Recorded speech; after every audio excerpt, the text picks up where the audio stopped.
ग्रंथियां हमने कल स्टार्ट की थी और ग्रंथियों में पीयूष ग्रंथि के बारे में पढ़ रहे थे। पीयूष ग्रंथि में भी आपको कुछ हार्मोन बता दिए, शायद वृद्धि हार्मोन आपको लिखवाना बाकी था। सही बोल रहा हूं? इससे पहले पिट्यूटराइन हार्मोन लिखा था आपने। पिट्यूटराइन जो हार्मोन है वो अंतःस्रावी ग्रंथियों पर नियंत्रण करता है, इसीलिए पीयूष ग्रंथि को मास्टर ग्रंथि भी कहा जाता है। सही है? चलो, पीयूष ग्रंथि सबसे छोटी ग्रंथि होती है। 0.6 ग्राम इसका वजन पाया जाता है। मस्तिष्क के आधार में हाइपोथैलेमस के नीचे पाई जाती है। अब दूसरा हार्मोन डालेंगे और लिखते चलेंगे साथ में ही। जीएच हार्मोन मैंने आपको बताया था, ग्रोथ हार्मोन।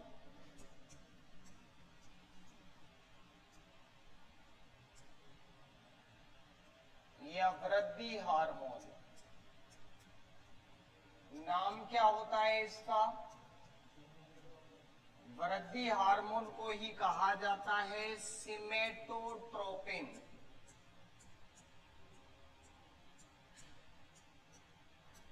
वृद्धि हार्मोन या सिमेटोट्रोपिन हार्मोन। देखिए, नाम से जैसा पता है कि वृद्धि को क्या करेगा, ये वृद्धि और विकास को नियंत्रित करेगा। वृद्धि विकास को नियंत्रित किस प्रकार से करता है? तो हमारी ओस्टियोसाइट्स जो होती है या अस्थि कोशिकाएं जो होती है उनकी वृद्धि करवाता है। उनको आपस में खींचने की कोशिश नहीं करता, उनको बाहर रिलैक्स देता है। तो इसकी कमी यदि हो जाए तो कमी के कारण तो रोग हो जाता है बौनापन, जबकि इसकी अधिकता के कारण शरीर महाकाय रोग हो जाता है।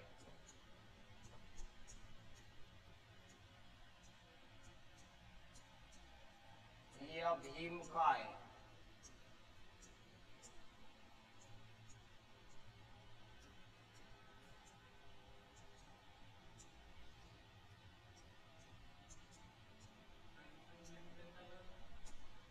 क्या हुआ? हाँ, लिखते चलो साथ में। कल नहीं आए थे क्या आप? कल बता दिए थे हार्मोन्स, बता दिए नहीं? अरे नहीं बताए हो तो बताओ, दोबारा बताऊं? बता दिए नहीं?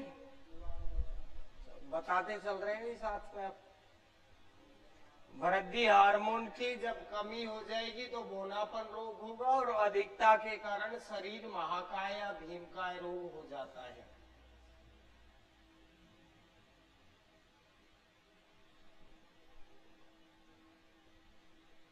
अगले हार्मोन से बताते चलेंगे साथ में।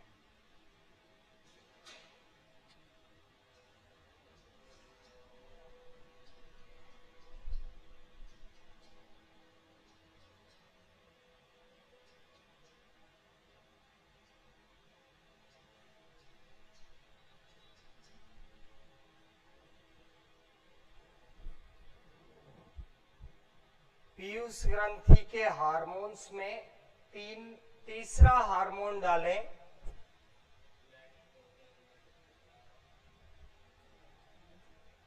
लैक्टोजेनिक या प्रोलैक्टिन हार्मोन।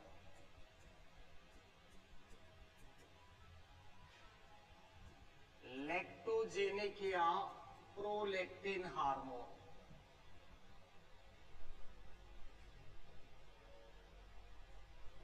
लेक्ट वाली एक चीज मैंने आपको बताई थी। लेक्ट जहां दिखे इसका संबंध किससे होगा? दूध से या दही से। जैसे एग्जाम्पल लिख लो,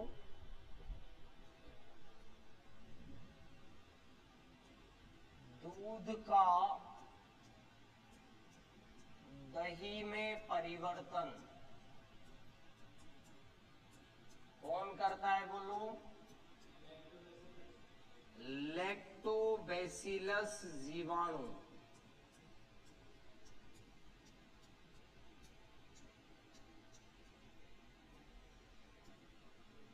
दूध का दही में परिवर्तन करता है लैक्टोबैसिलस जीवाणु।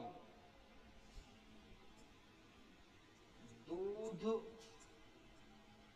में शर्करा यानी दूध हमें हल्का मीठा महसूस किसके कारण होता है? लैक्टोज शर्करा के कारण।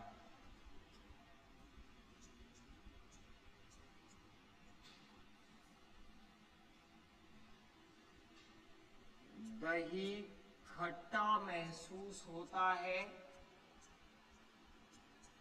लैक्टिक एसिड के कारण, लैक्टिक अम्ल के कारण।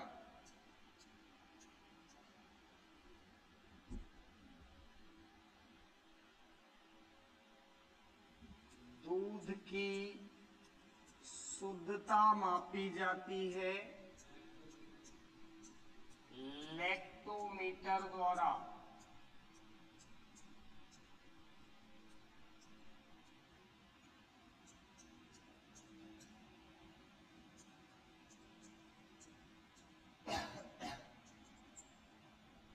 दूध की शुद्धता का मापन लैक्टोमीटर द्वारा किया जाता है।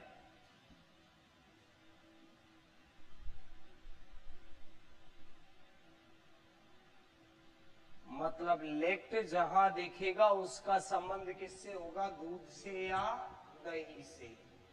लेकिन एक चीज अलग है, जो दूध दही से संबंधित तो है लेकिन वो लेक्ट से संबंधित नहीं है। अलग से लिखेंगे यहीं पर, दूध में वसा की मात्रा का मापन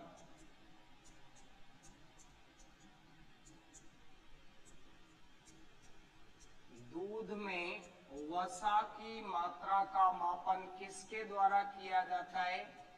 ब्यूटा एरोमीटर।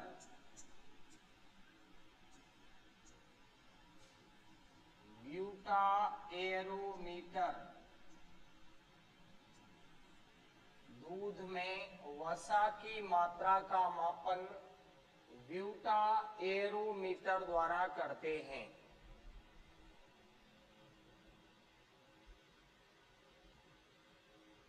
दूध में वसा की मात्रा का मापन किसके द्वारा करते हैं? ब्यूटा एरोमीटर द्वारा करते हैं। तो लैक्टोजेनिक या प्रोलैक्टिन किससे संबंधित होगा? दूध से। तो लिखेंगे इसे दूध का हार्मोन,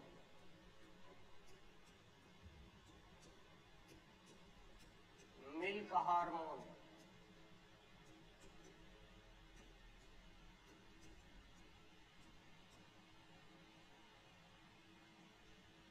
इसे दूध का हार्मोन या मिल्क हार्मोन कहा जाता है। यह क्या करेगा बताओ?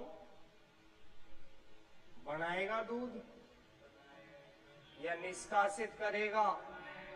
ये केवल बनाता है, निष्कासित करने का काम कौन करता है? ऑक्सीटोसिन। लिखें, यह प्रसव के दौरान, यह प्रसव के दौरान, प्रसव का मतलब जब बच्चा जन्म लेता है, यह प्रसव के दौरान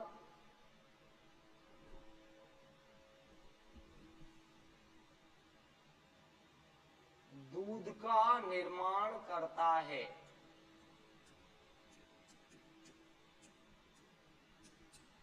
यह प्रसव के दौरान स्तनों में दूध का निर्माण करता है।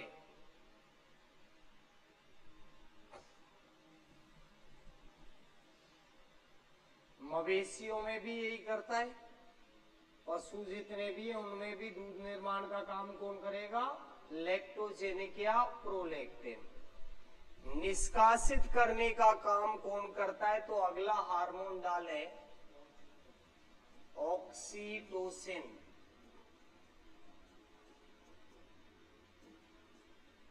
ऑक्सीटोसिन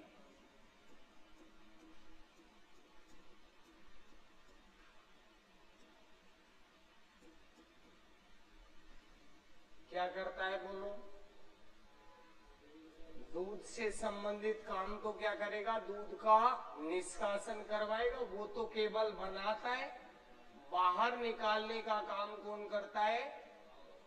इसीलिए इसे मिल्क सीक्रेटिंग हार्मोन कहा जाता है, दुग्ध स्त्रावी हार्मोन कहा जाता है। लिखो इसे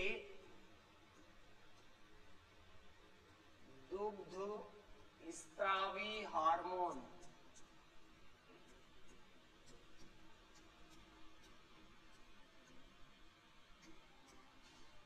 सीक्रेशन करवाता है।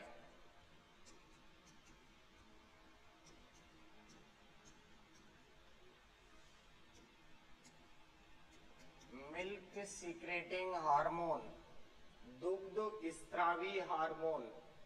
साथ में एक और चीज मैंने आपको बताई थी, ये क्या करता है? बच्चा जब गर्भ अवस्था में होता है उस समय बाहर से क्या करता है? प्रेशराइज करता है यूटेरस को, गर्भाशय को प्रेशराइज करता है। बच्चा जब हल्का है यानी उसके अंगों का निर्माण पूरी तरह नहीं हुआ है, तब तो ये क्या करेगा? उन अंगों को आपस में मिला देगा, तो वापस प्लेसेंटा उनको जोड़ नहीं पाएगी। तो जब नहीं जोड़ पाएगी तो ये बच्चा जो है शरण के रूप में बॉडी से कहा निकल जाएगा? बाहर। तो आप कह सकते हो कि इस हार्मोन को क्या कहा जाता है? गर्भपात का हार्मोन। क्या कहा जाता है? अबॉर्शन हार्मोन इसको कहा जाता है। इसके अलावा बच्चा जब पूरी तरह बन चुका है, अंगों का निर्माण हो चुका है, डिलीवरी होने वाली है, उस समय भी ये काम क्या करेगा? बाहर से प्रेशराइज करेगा। तो प्रेशराइज करेगा तो बच्चा जो है वो गर्भाशय ग्रीवा के जरिए बाहर आने की कोशिश करेगा। और जब ये बाहर आएगा नहीं, उससे जस्ट पहले क्या होगा? दर्द का अनुभव होगा। जब ये दबाएगा तो प्रेशराइज करेगा तो दर्द का अनुभव होगा। तो उस समय पर यहाँ पर एक और हार्मोन निकलता है, मैंने बताया था रिलैक्सिन हार्मोन। कौन सा हार्मोन निकलता है? ये रिलैक्सिन हार्मोन क्या करता है? गर्भाशय ग्रीवा की चौड़ाई बढ़ा देता है, तरल लिक्विड एक सब्सटेंस छोड़ता है, सीरम छोड़ता है। उसके कारण ये आसानी से चिकनाई के कारण बच्चा जो है बॉडी से बाहर आ जाता है। तो रिलैक्सिन तो क्या करेगा? दर्द को कम करेगा, जबकि ये क्या करेगा? प्रसव पीड़ा पैदा करेगा। इसीलिए इसको कहा जाता है लेबर पेन हार्मोन। बोलो क्या कहा जाता है? लेबर पेन हार्मोन कहा जाता है। लिखें, यह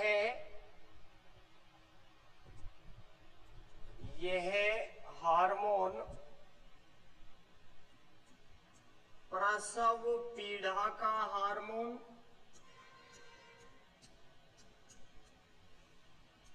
प्रसव पीड़ा का हार्मोन या लेबर पेन हार्मोन, यह हार्मोन प्रसव पीड़ा का हार्मोन या लेबर पेन हार्मोन तथा बर्थ हार्मोन भी कहलाता है।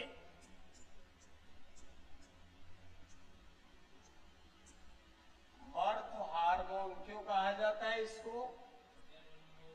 अरे जन्म देने में सहायक यही तो है, ये जब तक प्रेशराइज नहीं करेगा तब तक बच्चा बाहर नहीं आएगा। तथा बर्थ हार्मोन या प्रसूति हार्मोन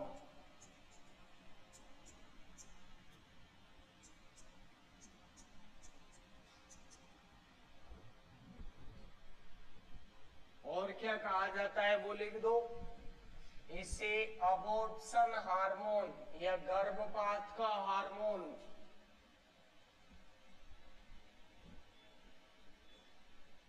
गर्भपात का हार्मोन, लव हार्मोन, प्यार का हार्मोन,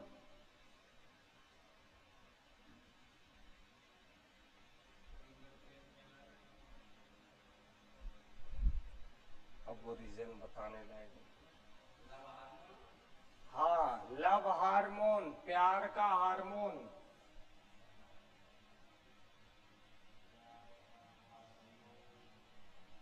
भी कहा जाता है।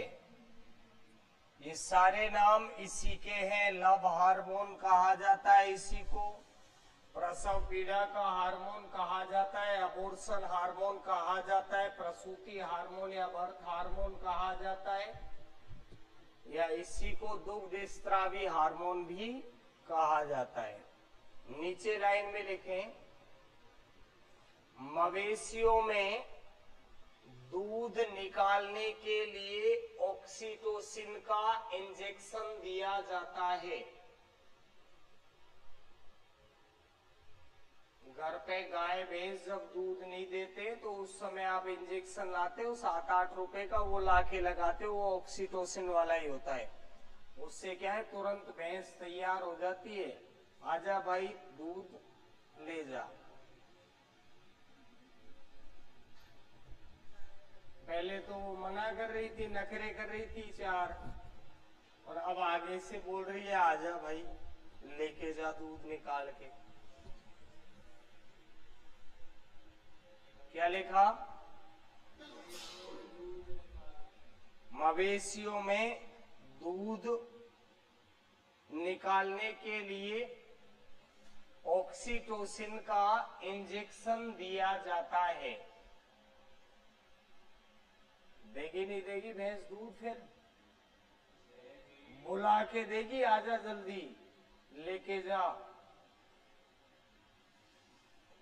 दूध निकालने के लिए ऑक्सीटोसिन का इंजेक्शन दिया जाता है। बढ़ाने के लिए भी बताया था कुछ,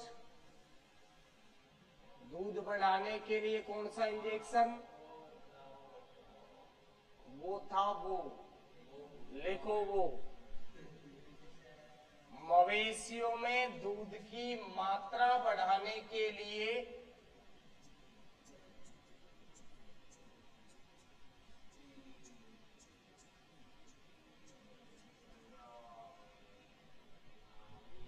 स्टिलबेस्ट्रोल का इंजेक्शन दिया जाता है।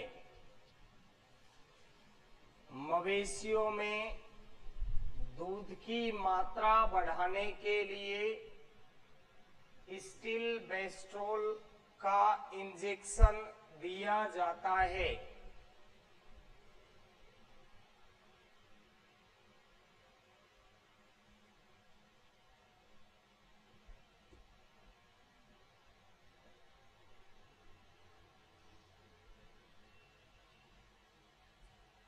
इसके कारण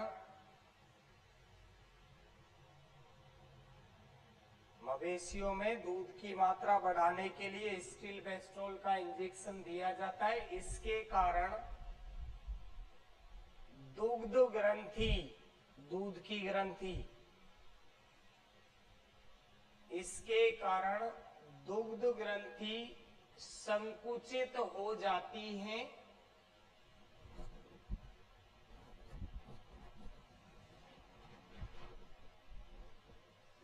दुग्ध ग्रंथि संकुचित हो जाती हैं, जिससे ब्रेस्ट कैंसर, जिससे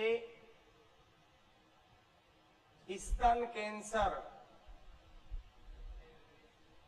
जिससे स्तन कैंसर हो जाता है।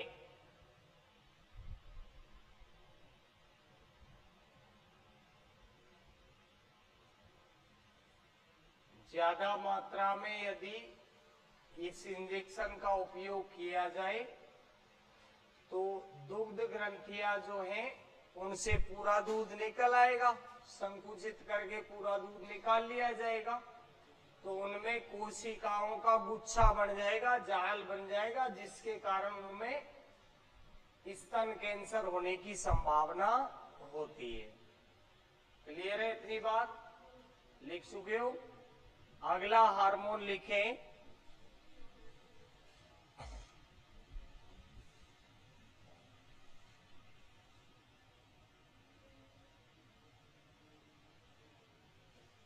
FSH, follicle stimulating hormone.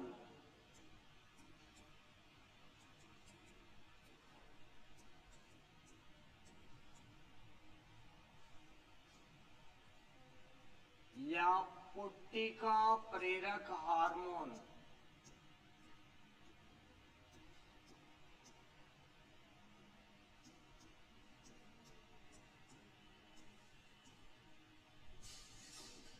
FSH या फॉलिकल स्टिमुलेटेड हार्मोन या पुट्टिका प्रेरक हार्मोन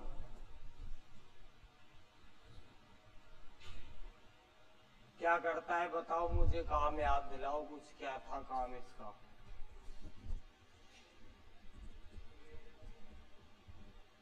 कल बताया था, बताओ क्या काम है,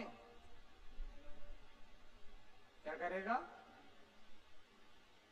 पैदल चलवाएगा? क्या बोल रहा है भाई? प्रेरणा देगा काहे की? किसकी प्रेरणा देगा? ये थोड़ी कहेगा कि पेड़ छू के आने चाहिए घर पे मम्मी पापा के।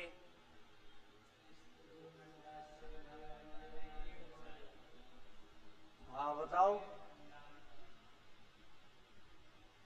मतलब मैं बता के और लिखाऊं नहीं तो आप दूसरे दिन ही तुरंत जवाब दे दोगे, ये तो हमें पढ़ाया ही, मुझे पता है, इसलिए लिखवाना भी जरूरी है। लिखें, यह पुरुषों में शुक्राणु निर्माण, अब याद आ गया सबको, और महिलाओं में अंडाणु निर्माण। यह पुरुषों में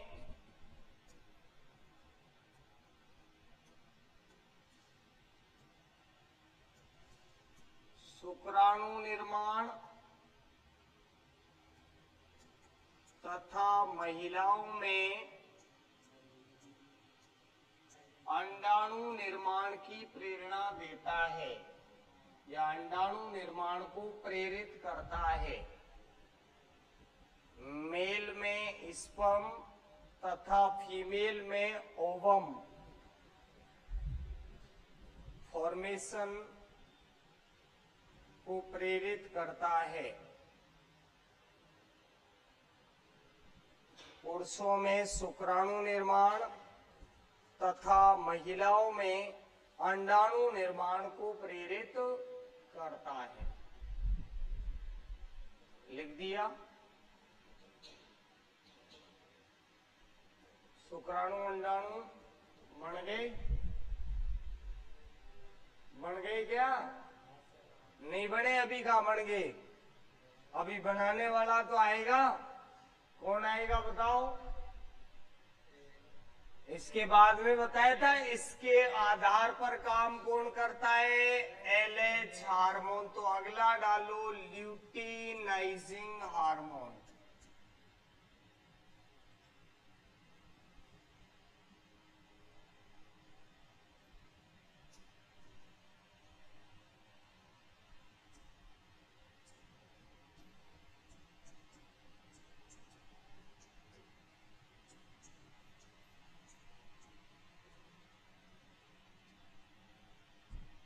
ल्यूटिनाइजिंग हार्मोन क्या करवाएगा बताओ?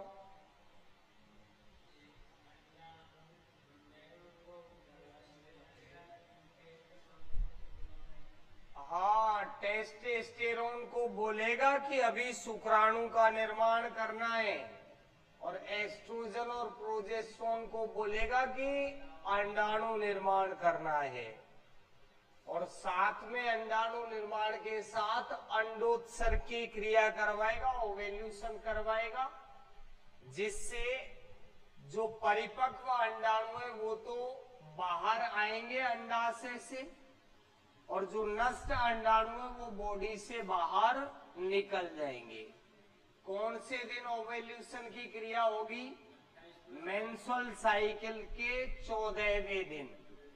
बताया था, जब मेंस्ट्रुअल साइकिल समाप्त होगा उसके बाद 14 दिन नहीं, शुरू होने वाला होगा उससे 14 दिन पहले। क्लियर है इतनी बात? तो अलग अलग मेंस्ट्रुअल साइकिल अगर किसी का है तो उसमें जरूरी नहीं है कि समाप्ति के 14वें दिन ही अंडोत्सर्ग की क्रिया हो। किसी का 35 दिन का है तो उसमें 21वें दिन ये क्रिया होगी, 50 दिन का है तो 36वें दिन ये क्रिया होगी। मतलब समाप्ति के बाद पर निर्भर नहीं करता, शुरुआत पर निर्भर करता है कि आगे आने वाला जो मेंस्ट्रुअल साइकिल है वो कब शुरू होगा, क्योंकि उसके बाद ये अंडाणु बाहर आएगा, बाहर आने के बाद फिर इसको नष्ट किया जाएगा, नष्ट करने के बाद फिर इसको बॉडी से बाहर निकाला जाएगा। यदि निषेचन में काम नहीं आया है तो निषेचन में काम ले लिया जाएगा तो उसके बाद में ये अंडोत्सर्ग की क्रिया रुक जाएगी। ना तो नए अंडाणु बाहर आएंगे अंडाशय से और ना ही नष्ट अंडाणु बॉडी से बाहर जाएंगे। मतलब उसके बाद में मेंस्ट्रुअल साइकिल रुक जाता है जब निषेचन हो जाता है तब। समझ में आई? मासिक धर्म निषेचन क्रिया के बाद में नहीं आता है क्योंकि अंडाणु निर्माण की प्रक्रिया रुक जाती है। बनता कितने समय में अंडाणु? तो नॉर्मल एक अंडाणु को परिपक्व होने में 28 दिन का समय लगता है। बोलो कितने दिन का समय? जबकि शुक्राणु की अगर पूछी जाए तो शुक्राणु को परिपक्व होने में 74 दिन का समय लगता है। बनने को तो दिन में, एक दिन में ही मिलियन में बनते हैं ये, जाने कितने बनते हैं पता ही नहीं शुक्राणु। लेकिन निषेचन के लिए तैयार होने में या उनको परिपक्व होने में या मैच्योर होने में जो टाइम लगता है कुल, वो कितना समय लगता है? 74 दिन। शुक्राणु एक साथ अपने सीरम के साथ आते तो बहुत सारे हैं, लेकिन निषेचन उनमें से कोई एक ही शुक्राणु करता है जो सबसे ज्यादा मैच्योर होता है या सबसे पुराना होता है। बाकी शुक्राणुओं का काम होता है उसको आगे की साइड में भेजने का, यानी उसको गति देने का काम करते हैं। एक शुक्राणु आगे जाएगा, बाकी इसको पीछे से प्रेशराइज करेंगे जिससे ये आगे चलता जाए और अंडाणु के पास में पहुंच जाए। तो अंडाणु के अंदर केवल एक ही शुक्राणु प्रवेश करता है,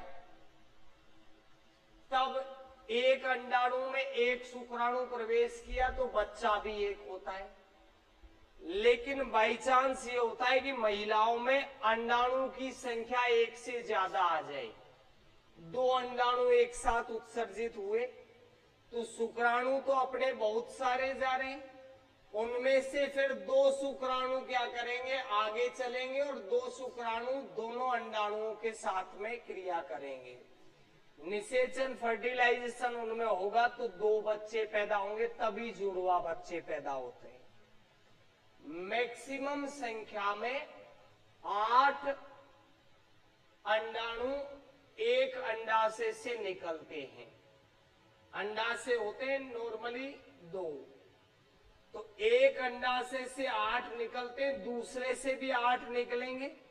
मतलब ये रहता है कि अगर एक बार में एक मेंस्ट्रुअल साइकिल में एक ही अंडाशय अगर शुरू है, एक ही अंडाशय काम कर रहा है, तो अधिकतम बच्चे पैदा होने की संभावना होती है कि एक बार में 8 अंडाणु निषेचन कर सकते हैं, तो 8 बच्चे हो सकते हैं। क्लियर है इतनी बात?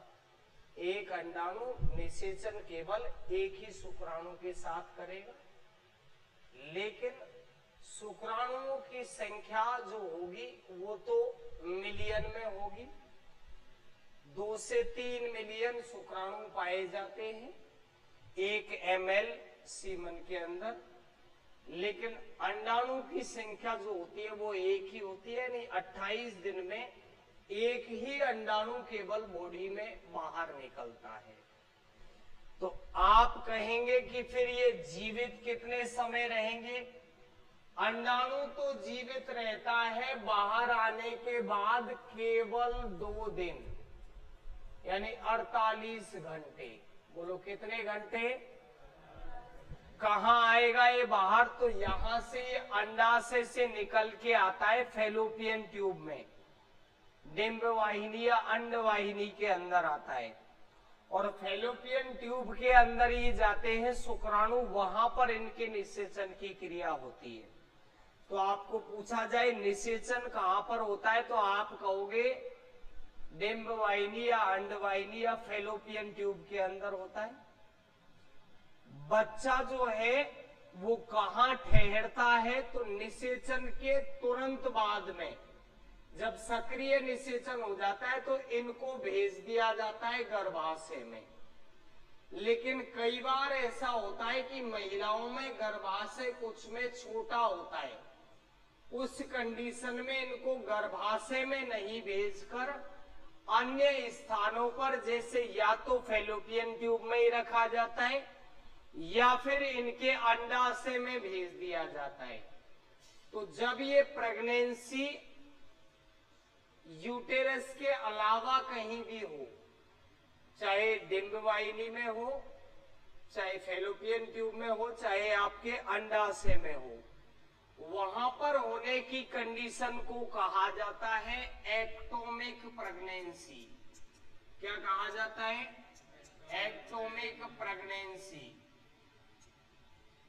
एक्टोमिक प्रेगनेंसी का मतलब है कि गर्भाशय के अतिरिक्त कहीं भी ये निषेचन की क्रिया होने के बाद ठहरते हैं। अच्छा, प्रेगनेंसी टेस्ट कैसे किया जाता है? किट से चेक किया जाता है, देखा होगा आपने, नॉर्मल सुना होगा। हाँ, भगवान जाने, आपने थोड़ी किया है, जो भगवान ही जानेगा। पता तो होगा नहीं। किट आती है, उससे चेक किया जाता है।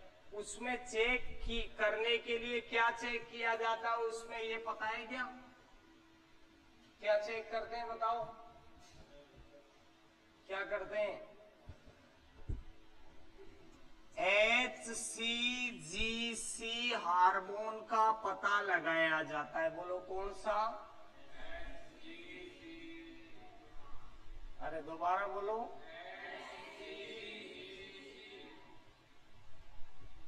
Human chorionic gonadotropin hormone. कौन सा हार्मोन? ह्यूमन, पता नहीं, आप ही बोल दो, चलता रहेगा। ह्यूमन कोरियोनिक गोनेडोट्रोपिन हार्मोन की उपस्थिति द्वारा पता लगाया जाता है कि महिला प्रेग्नेंट है या नहीं है। अगर होती है तो ये उपस्थिति दर्शाता है, तब आपके उसमें एक एक्स्ट्रा लाइन और बनती है। वैसे नॉर्मल कंडीशन में प्रेग्नेंट हो या नहीं हो सिंगल लाइन बनती है। अगर ये हार्मोन उपस्थित होगा तो लाइन डबल बनेगी, यानी ये उपस्थिति दर्शाएगा कि HCGH हार्मोन जो है या ह्यूमन कोरियोनिक गोनेडोट्रोपिन जो हार्मोन है वो उपस्थित है। इसका मतलब जो आपके पहले कार्य कर रहे थे एस्ट्रोजन प्रोजेस्टेरोन, उनका वर्क अभी कम हो चुका है। अब काम कौन करेगा? ये हार्मोन काम करेगा। तो यही हार्मोन क्या करता है, फिर प्लेसेंटा से जोड़ेंगे। प्लेसेंटा से क्यों जोड़ा जाता है? ताकि रक्त के जरिए उसमें पोषक पदार्थों का संचरण होता रहे। प्लेसेंटा अगर टूट जाती है तो बच्चा जो है वो नष्ट हो जाता है, क्योंकि उसको पोषण नहीं मिलेगा। पोषण नहीं मिलेगा तो गर्भपात होने की संभावना होती है। नहीं है या होती है? होगी भाई। पोषण नहीं मिलेगा तो मरेगा ही आदमी। अब बच्चा है वो तो, उसको तो पोषण जरूरी है, रक्त के द्वारा ही पलता है वो तो, पूरा ब्लड ही चाहिए उसको तो पूरा। चलो देखें। हाँ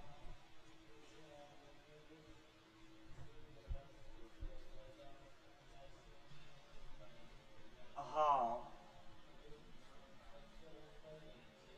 हाँ, वहीं पे रहता है, गर्भाशय में नहीं रहता, वहीं पे होती है प्रेगनेंसी, फिर ऑपरेशन द्वारा उसको निकाला जाता है।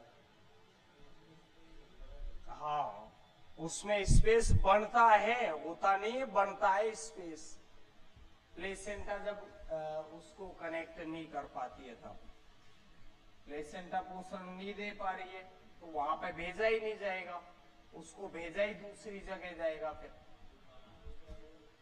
वहां पे प्लेसेंटा बनेगी, वापस बनेगी तो सही प्लेसेंटा, तो क्योंकि पोषण तो उसी से मिलेगा। कहीं भी रहे बच्चा, चाहे आपके फेलोपियन ट्यूब में हो या अंडाशय में हो, प्लेसेंटा वहां भी बनेगी, वही प्लेसेंटा उसको भोजन पहुंचाने का काम करेगी। लिखें, एलएच हार्मोन या ल्यूटिनाइजिंग में लिखेंगे, यह है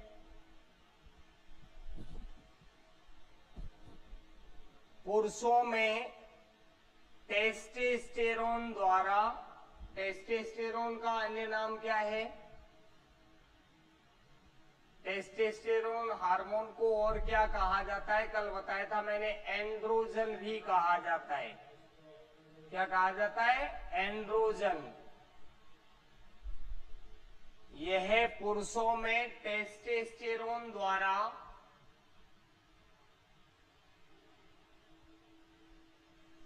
शुक्राणु निर्माण करवाता है। पुरुषों में टेस्टोस्टेरोन हार्मोन द्वारा क्या निर्माण करवाता है? शुक्राणु निर्माण करवाता है,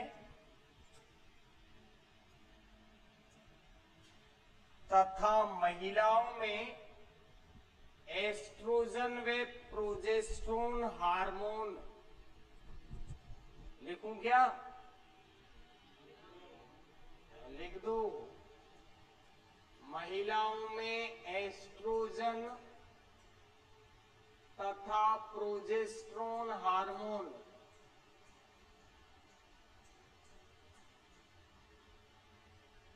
एस्ट्रोजन तथा प्रोजेस्टेरोन हार्मोन द्वारा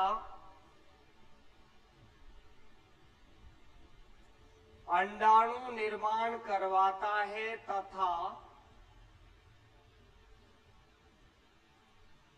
अंडाणु निर्माण करवाता है तथा अंडोत्सर्ग को प्रेरित करता है, ओवेल्यूशन। अंडोत्सर्ग, अंडोत्सर्ग का मतलब क्या होता है? नष्ट अंडाणुओं का शरीर से बाहर निकलना। अंडोत्सर्ग को प्रेरित करता है। अंडाणु निर्माण कितने समय में होगा? परिपक्व कब होगा अंडाणु? 28 दिन में। शुक्राणु कितने दिन में परिपक्व होगा?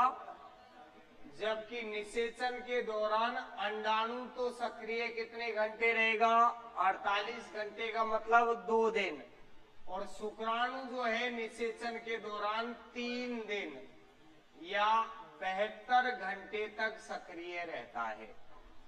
शुक्राणु तो 72 घंटे और अंडाणु केवल 48 घंटे सक्रिय रहता है। इसीलिए अंडोत्सर्ग की क्रिया से 3 दिन पहले और 3 दिन बाद तक निषेचन होने की संभावना होती है। मतलब 7 दिन निषेचन हो सकता है।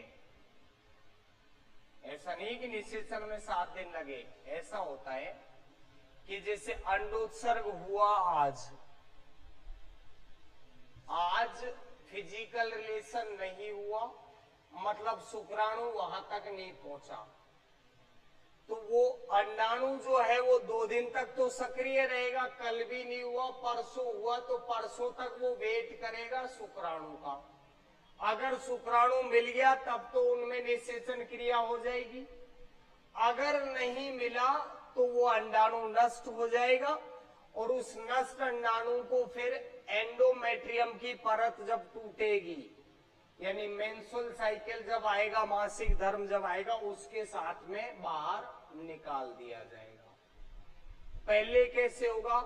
तो जैसे शुक्राणु पहले पहुंच गया, 11वें दिन पहुंच गया, तो उसके बाद में 12वें दिन, 13वें दिन और 14वें दिन तक तो सक्रिय रह सकता है शुक्राणु। तो 3 दिन वो वेट करेगा, अंडाणु अगर तब तक मिला तो निषेचन होगा, नहीं होगा तो फिर उन शुक्राणुओं को भी शरीर से बाहर निकाल दिया जाएगा। लिखें, क्या लिखा है लास्ट? अंडोत्सर्ग को प्रेरित करता है।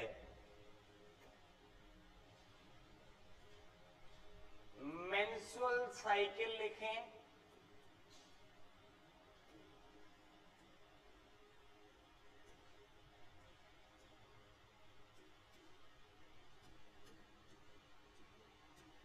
मासिक धर्म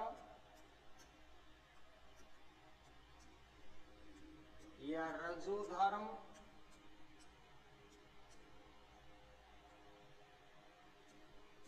मासिक स्राव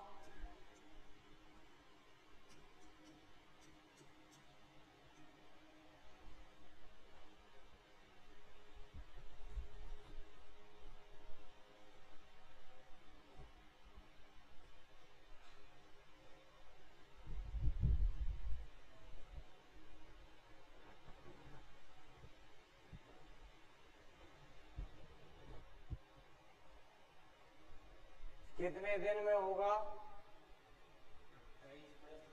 28 प्लस माइनस 2 नॉर्मल होता है। ये इसकी अवधि फिक्स नहीं है, पर सब में किसी में 2 महीने में भी हो सकता है, किसी में 15 दिन में भी होता है, किसी में 20 दिन में भी होता है। लगभग समय ये होता है। लेकिन महिलाओं में, अच्छा किसी को ये डाउट है क्या कि महिलाओं में ही होता है ऐसा?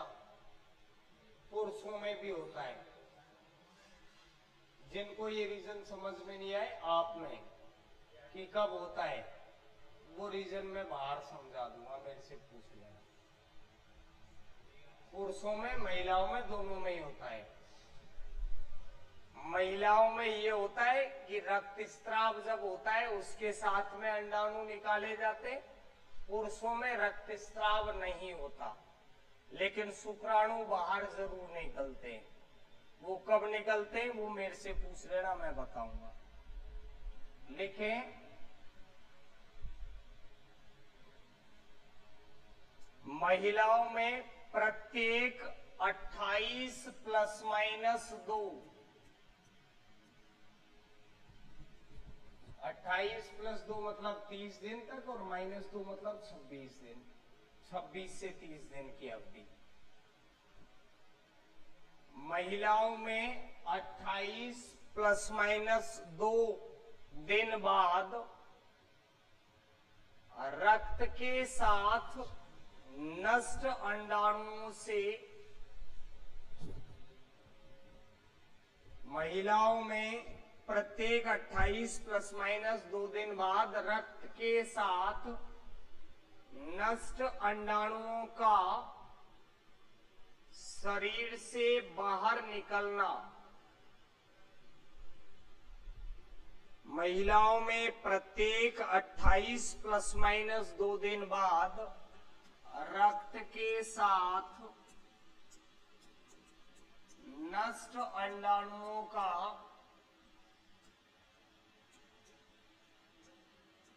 शरीर से बाहर निकलना क्या कहलाता है? मासिक धर्म या मेंस्ट्रुअल साइकिल, एमसी या रजो धर्म कहलाता है।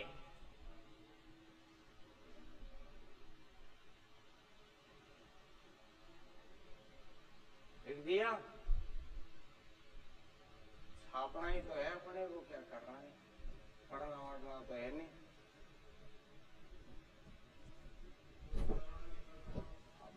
हूं मैं वो सुना करो, लिखाता कम ही हूं, आपको पता है नहीं। हाँ, लिखें आगे।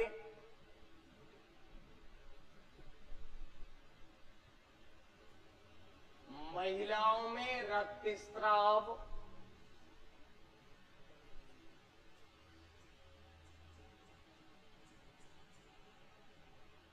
महिलाओं में रक्तस्राव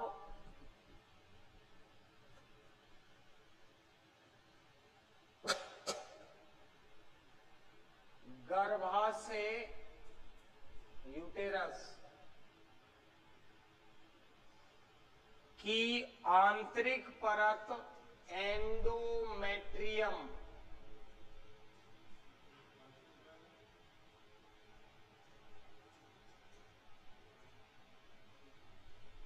गर्भाशय की आंतरिक परत एंडोमेट्रियम के टूटने के कारण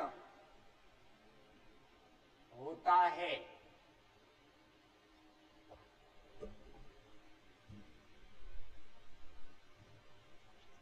महिलाओं में रक्तस्राव गर्भाशय की आंतरिक परत एंडोमेट्रियम के टूटने के कारण होता है। प्रत्येक मेंस्ट्रुअल साइकिल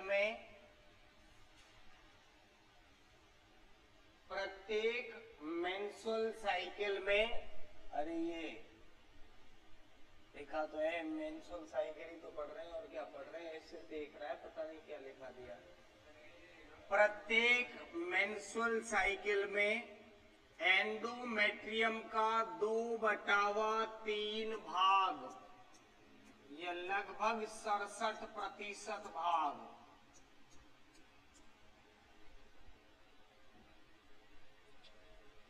प्रत्येक मेंस्ट्रुअल साइकिल में एंडोमेट्रियम का 2/3 भाग या लगभग 67% भाग टूटता है।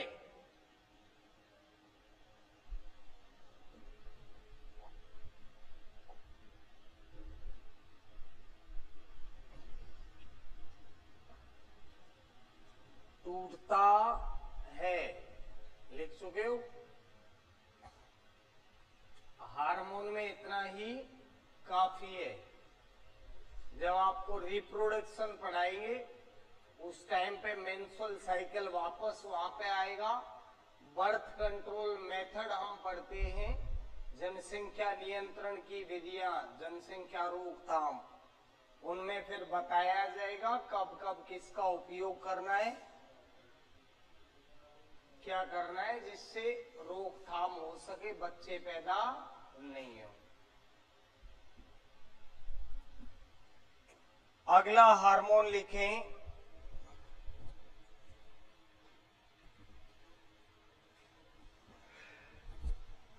ADH, anti diuretic hormone.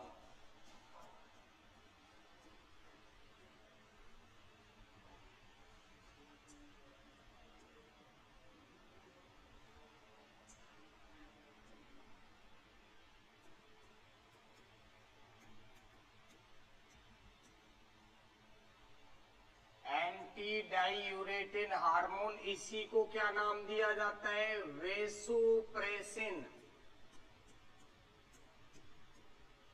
Anti diuretic hormone या वेसोप्रेसिन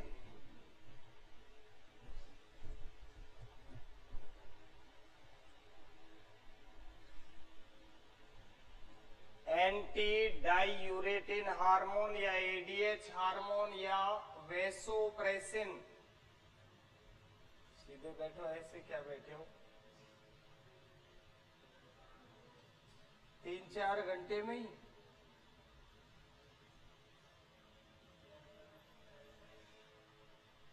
और यहाँ सुबह से शाम तक ऐसे चक्कर लगते हैं, इधर फिर यहां से इधर।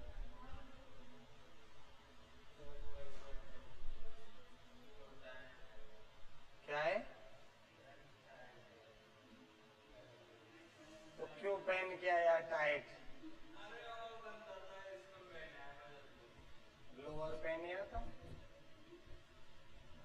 हम तो आते शाम को लाइफ क्लास में से रहते, ऊपर ऊपर का दिखता है, नीचे का क्या पता है किसी को, पहना है कुछ नहीं पहना। सही है नहीं है? यहीं तक तो दिखता है, नीचे का क्या पता चल रहा है। अच्छा डे में भी आ जाते हैं, लिखें क्या काम है इसका। अब इसका आप ही बोलोगे और आप ही लिखोगे, बोलते जाओ मेरे को और मैं फिर लिखवाते जाऊंगा, एक एक लाइन याद दिलाओ। क्या काम करता है? कुछ काम नहीं करता, हमें बताया ही नहीं कुछ काम। बताया था? बताओ फिर क्या बताया। एक भी काम याद नहीं है क्या? एक कुछ थोड़ा सा हिंट दे दो, फिर मैं पूरी रामायण बोल दूंगा। मैं हिंट दे दूं, ब्लड प्रेशर बढ़ाता है। हाँ ये काम। और कहां से करता है अवशोषण? वृक्क या किडनी से अवशोषण करता है। अरे ऐसे कुछ बताया था, किडनी जो होती है उस किडनी में से ये क्या करता है, जल का सोडियम का अवशोषण करेगा, कहाँ डालेगा, तो ब्लड प्रेशर क्या होगा, बढ़ेगा। और ब्लड प्रेशर बढ़ने के कारण ये क्या कहलाता है, ब्लड वेजल्स को प्रेशराइज करता है, इसलिए क्या कहलाता है, वेसोप्रेसिन। यहाँ से जब जल की मात्रा कम होगी तो उस समय यहाँ यूरिया का परसेंटेज लेवल क्या होगा, बढ़ेगा। और यूरिया की प्रतिशत जब मात्रा बढ़ जाएगी तो उस कंडीशन में जब आप टॉयलेट करोगे तो उस समय यूरिया ज्यादा निकलेगा तो जलन महसूस होगी। इसी को क्या कहा जाता है, डायस्यूरिया। क्या कहा जाता है, डायस्यूरिया कहा जाता है। और एक और चीज बताई थी मैंने साथ में, यदि ये एडीएच सक्रिय नहीं हो तो यहां से जल का अवशोषण नहीं होगा, और जल को ये जब पुनः अवशोषित नहीं कर पाएगा उस कंडीशन में जल यहाँ का यहीं रहेगा, तो उसको टॉयलेट के जरिए बाहर निकालना पड़ेगा, तो बार बार पेशाब करने जाना पड़ेगा। इस कंडीशन को कहा जाता है डायूरिया। बोलो क्या कहा जाता है, यानी मूत्र त्याग की संख्या बढ़ना तो कहलाता है डायूरिया, और मूत्र त्याग के समय दर्द या जलन का अनुभव होना क्या कहलाता है, डायस्यूरिया। बताया था ऐसा कुछ, आया ना। फिर एक और चीज बताई थी, आ गया याद, ब्लड निकलता है और मुंह में डालते हो, वहां से क्या जाता है, यहां से। अरे किडनी में तो टॉयलेट रहता है या नहीं रहता, वो रक्त में जाता है, और रक्त में जाता है इसका मतलब रक्त के साथ मुंह में जाता है। तो आज के बाद ये लेना बंद। अब सुनो, लेंगे, बोलो भाई आपकी मर्जी है। चलो एक और चीज, कल इनसे मैंने पूछा था और इन्होंने जवाब भी दिया, बहुत बढ़िया, कहीं से भी लाए भले ये जवाब, कोई दिक्कत नहीं है। हमें प्यास क्यों लगती है, बाकी बताएं इसके अलावा। प्यास क्यों लगती है, पानी की जरूरत क्यों पड़ती है, कुछ तो रीजन होगा कि प्यास लगती है। चलो भोजन का तो ये मान लिया कि भोजन की जरूरत इसलिए क्योंकि कोशिकाएं काम नहीं करेंगी, एनर्जी नहीं मिलेगी तब तक। प्यास क्यों लगती है,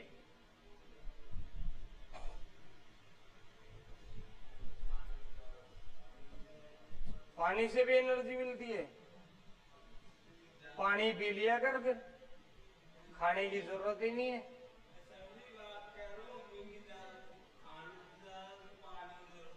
तो क्यों पड़ती है, वही तो मैं पूछ रहा हूं। हमें जल की आवश्यकता क्यों होती है, पानी क्यों पीते हैं हम, प्यास क्यों लगती है, अरे ये चीज बताइए, इससे भी समझ में नहीं आई है क्या? क्या करते हैं, जल को अवशोषित करके कहाँ डालते हैं?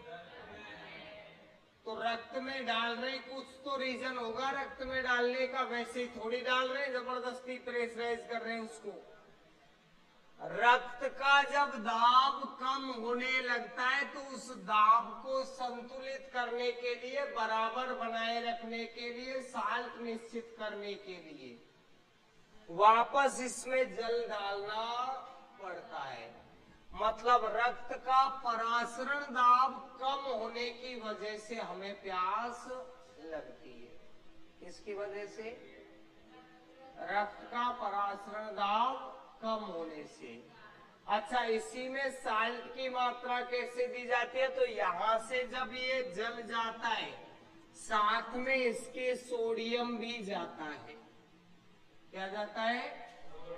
कुछ मात्रा में जाने को तो यूरिया भी जाता है, ऐसा थोड़ी है कि फिल्टर लगा हुआ यूरिया नहीं जाएगा। अमोनिया अगर है, यूरिया में परिवर्तित होके नहीं आई है तो वो भी जाएगी। जो भी यहाँ पे कार्बनिक है, कार्बनिक अशुद्धियां जितनी भी मिलेंगी वो सारी ब्लड के अंदर जाएंगी।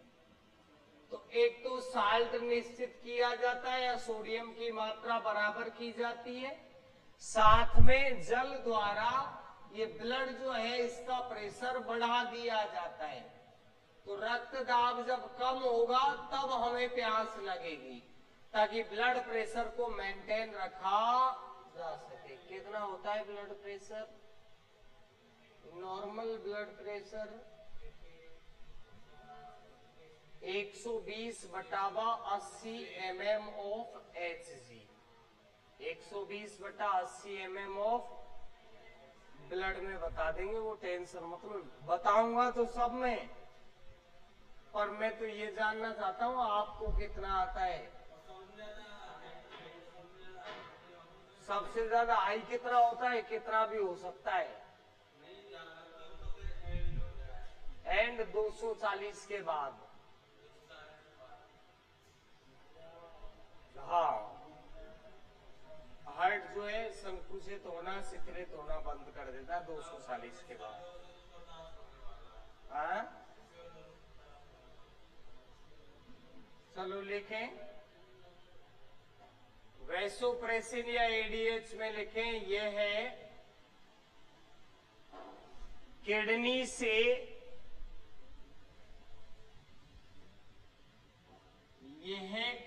से H2O जल तथा Na सोडियम,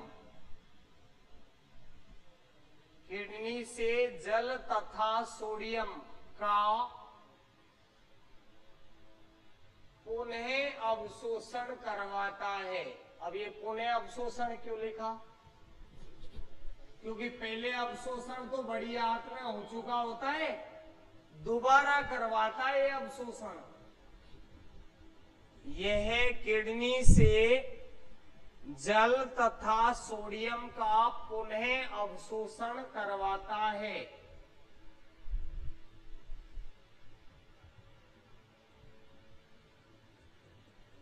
पुनः अवशोषण करवाता है, लिख दिया।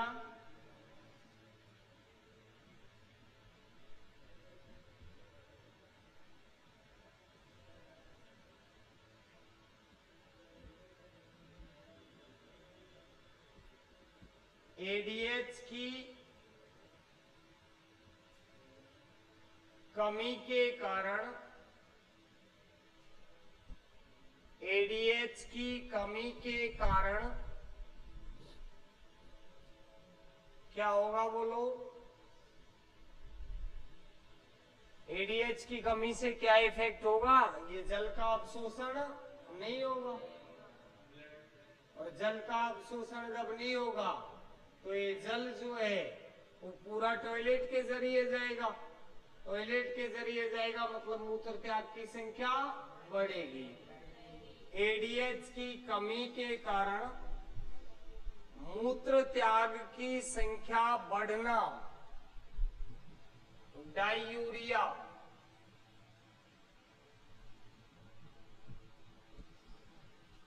एडीएच की कमी के कारण मूत्र त्याग की संख्या बढ़ना डायूरिया कहलाता है।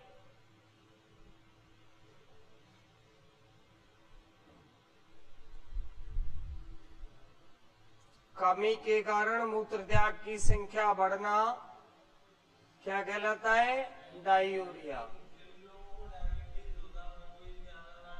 हाँ, वो बताएंगे रीजन, उसका भी टेंशन मतलब उसमें ग्लूकोज या शर्करा का लेवल बढ़ जाता है। आ रहा है वो अग्नाशय ग्रंथि आ रही है, अभी पीयूसी चल रही है, पहुंचने तो दे वहां तक। लिख दिया? नेक्स्ट लिखो, मूत्र त्याग के समय जलन या दर्द का अनुभव होना क्या होता है? रीजन क्या होता है? रीजन कारण क्या होता है? यूरिया की मात्रा क्या हो जाती है? बढ़ जाती है, और यूरिया बढ़ने के कारण दर्द या जलन होती है। लेकिन मूत्र त्याग के समय दर्द या जलन का अनुभव होना क्या होता है? डायस्यूरिया।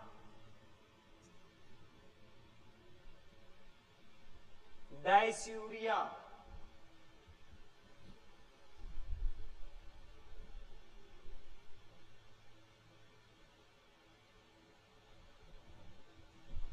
क्योंकि जल का अवशोषण तो पूरी तरह हो जाएगा, तो यहां पे यूरिया की मात्रा बढ़ जाएगी। लिख चुके हो? और लिख चुके हो? एडीएच की कमी के कारण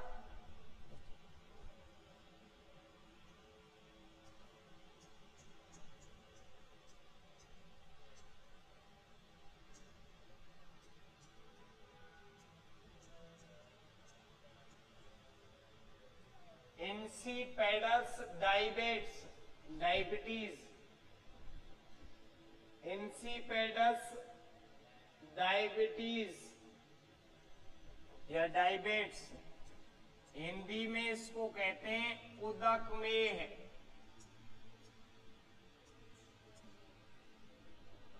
उदकमेह मधुमेह जैसे लक्षण है सेम होने को, पर इसमें लेवल किसका बढ़ेगा? जल का, और उसमें शर्करा का लेवल बढ़ता है, ग्लूकोज का लेवल बढ़ता है।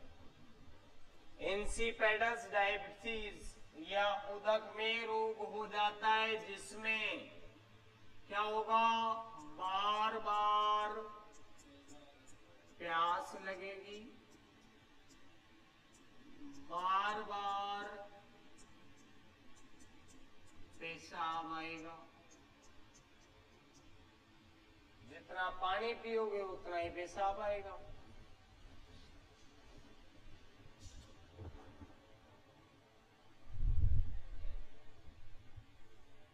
हटू? क्या रह गया इधर?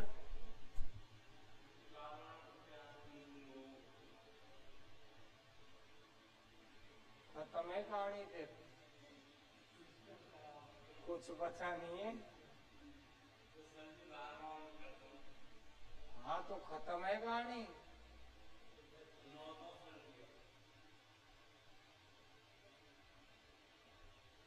अभी लड़कियां बैठी रहती है नहीं, तो मैं कुछ और बोलता है,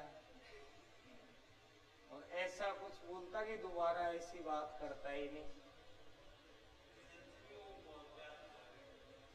हाँ, तो लगती है, मैं रीजन बताऊंगा नहीं क्यों लगती है। लिख दिया? उदकमेह रोग हो जाता है जिसमें बार बार प्यास लगती है, बार बार पेशाब आता है, सूसू आता है। एक और लाइन लिखें। हाँ, टॉयलेट, बच्चों में सूसू ही तो बोलते हैं उसको यार। बच्चे ही तो हो आप, नहीं हो गए बच्चे, बड़े हो गए, बच्चे ही हो। लिखो,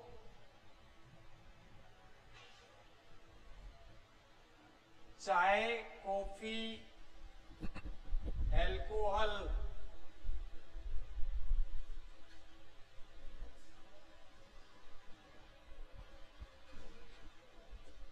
चाय कॉफी एल्कोहल तथा उत्तेजक वर्णक, उत्तेजना देने वाले वर्णक का अधिक सेवन करने पर, अधिक उपयोग करने पर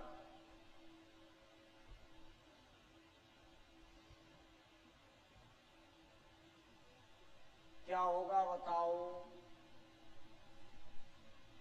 चाय कॉफी अल्कोहल का अधिक उपयोग करोगे तो एडीएच निष्क्रिय हो जाएगा, और एडीएच जब निष्क्रिय होगा तो ये जल का अवशोषण नहीं कर पाएगा।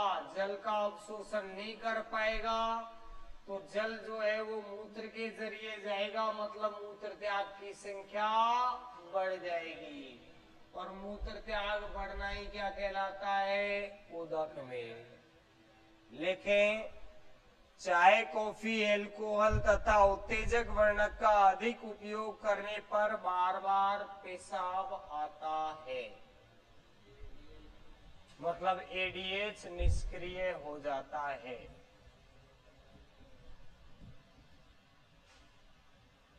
एडीएच निष्क्रिय होने के कारण बार बार पेशाब आता है, उदक में रोग होने की संभावना होती है। एक और लाइन लिख दें। रेगिस्तानी जीवों में, रेगिस्तान में जो जीव पाए जाते हैं, मरुस्थल में जो जीव पाए जाते हैं, एडीएच क्या रहेगा उनका, सक्रिय। और सक्रिय रहेगा इसका मतलब जल का अवशोषण करते रहेगा। जल का अवशोषण करते रहेगा तो मूत्र त्याग के समय कम जल जाएगा, तो पानी स्टोर रहेगा उसके कुबड़ में, तो वो तेलीयता के रूप में कुबड़ में स्टोर कर लेता है। इसी के कारण लंबे समय तक बिना पानी पिए रह सकता है। रेगिस्तानी जीवों में एडीएच सक्रिय होने के कारण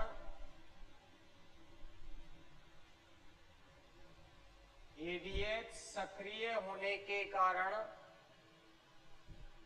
लंबे समय तक बिना पानी पिए रह सकते हैं। लंबे समय तक बिना पानी पिए रह सकते हैं।